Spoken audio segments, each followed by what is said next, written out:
അന്ത്യനാളാകുമ്പോൾ ജഹന്നമിൽ നിന്ന് ഒരു പാമ്പ് പുറപ്പെടും. ആ പാമ്പിന്റെ പേര് ജുറൈഷ് എന്നാണ്. ജുറൈഷിന്റെ തല 7 ആകാശത്തിന് മുകളിലും വാല് 7 ഭൂമിക്കടിയിലുമാണ്. അതിന്റെ ചുണ്ട് മശ്രിഖ് മുതൽ മഗ്രിബ് വരെ ഉണ്ടായിരിക്കും.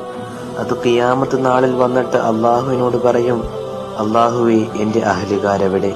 അപ്പൊ ജിബ്രീൽ അലൈഹിസ്സലാത്തു വസ്സലാം ആ പാമ്പിനോട് ചോദിക്കും, നീ അന്വേഷിക്കുന്നത് ആരെയാണ്? അപ്പോൾ ആ ജുറൈഷ് എന്ന് പറയുന്ന പാമ്പ് പറയും, ഞാൻ പ്രവാചകൻ സല്ലല്ലാഹു അലൈഹി വസല്ലമ തങ്ങളുടെ ഉമ്മത്തിൽ നിന്ന് 5 വിഭാഗം ആൾക്കാരെയാണ് ഞാൻ തിരയുന്നത്. ജിബ്രീൽ അലൈഹിസ്സലാത്തു വസ്സലാം ജുറൈഷിനോട് ചോദിക്കും, അത് ആരൊക്കെയാണ്? അപ്പോൾ ജുറൈഷിന്റെ മറുപടി, ഒന്നാമതായി നമസ്കാരം ഉപേക്ഷിച്ചവരാണ്, 2 സക്കാത്ത് തടഞ്ഞവർ, 3 മദ്യപാനികൾ, 4 മാതാപിതാക്കളെ ഉപദ്രവിച്ചവർ, 5 ദുന്യവിയായ കാര്യം പള്ളിയിലിരുന്ന് ചർച്ച ചെയ്തവർ. അള്ളാഹു നമ്മളെ ഇതിൽ നിന്ന് എല്ലാം കാക്കട്ടെ.